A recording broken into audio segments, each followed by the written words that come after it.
Assalamualaikum warahmatullahi wabarakatuh.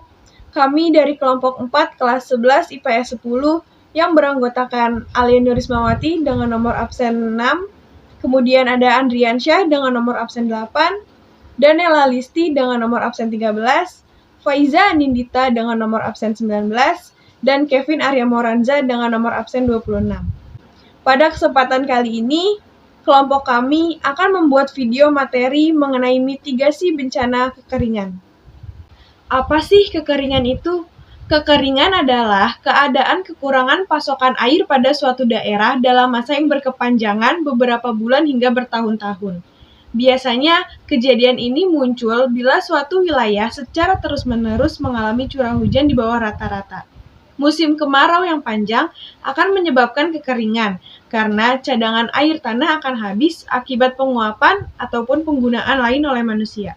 Kekeringan dapat menjadi bencana alam apabila mulai menyebabkan suatu wilayah kehilangan sumber pendapatan akibat gangguan pada pertanian dan ekosistem yang ditimbulkannya.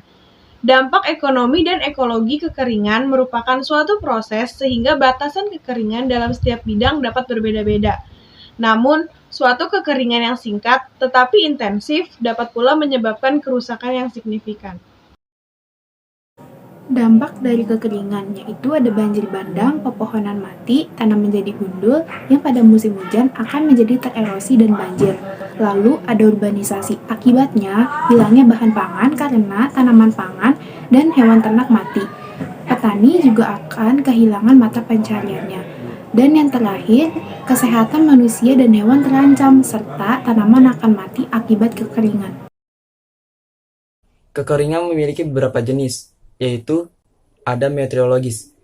Kekeringan yang disebabkan oleh tingkat curah hujan di suatu wilayah di bawah normal. Yang kedua ada hidrologis, yaitu kekeringan yang terjadi karena pasokan air, tanah, dan air permukaan berkurang. Yang ketiga ada agronomis, yaitu kekeringan yang disebabkan akibat berkurangnya kandungan air dalam tanah sehingga pertumbuhan tanaman dapat terganggu.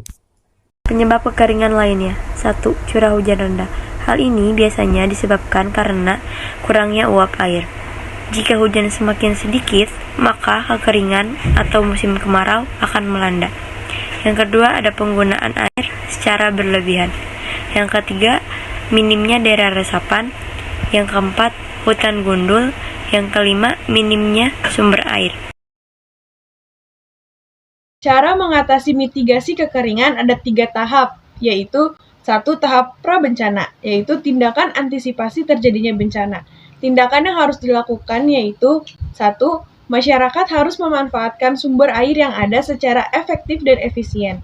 Yang kedua, memprioritaskan pemanfaatan sumber air yang tersedia untuk keperluan air baku dan air bersih. Yang ketiga, menanam pohon sebanyak-banyaknya di lingkungan. Yang keempat, membuat waduk atau bendungan disesuaikan dengan keadaan lingkungan. Yang kelima, membuat dan memperbanyak resapan air dengan tidak menutup semua permukaannya dengan plester semen atau ubin keramik. Yang keenam, menyediakan sumber perlindungan sumber air bersih yang tersedia. Selanjutnya tahap kedua, yaitu tahap saat terjadinya bencana. Yang harus kita lakukan pada saat terjadinya bencana kekeringan adalah yang pertama, yaitu menyediakan air minum dengan mobil tangki atau tempat lain yang bisa menyimpan banyak air, atau kita bisa menyimpan air bersih. Dan yang kedua, pembuatan sumur bor di daerah lingkungan kita. 3. Tahap pasca kekeringan, pemberian bantuan seperti memberikan air bersih bagi yang kekurangan. Pembangunan prasarana pengairan. Kekeringan sangat berdampak pada kesehatan tubuh manusia, tumbuhan, dan hewan. Jumlah pangan juga cenderung menurun saat kekeringan karena produksi pertanian mengalami gagal panen atau lainnya. Oleh karena itu, mitigasi bencana kekeringan diperlukan untuk meminimalisir dampak buruk dari bencana kekeringan. Mari kita menjaga dan menghemat air bersih agar tidak terjadi kekeringan. Kita bisa menjaga air bersih dengan membuang sampah pada tempatnya dan melakukan penghematan air saat tidak digunakan. Mari kita menghemat air. Ayo kita tutup keran bila tidak diperlukan lagi. Ayo kita gunakan air untuk kebutuhan yang penting saja. Ayo kita batasi penggunaan air. Hidup kesepian tanpa kekasih. Cukup sekian dan terima kasih. Kurang lebihnya mohon maaf. Wassalamualaikum warahmatullahi wabarakatuh.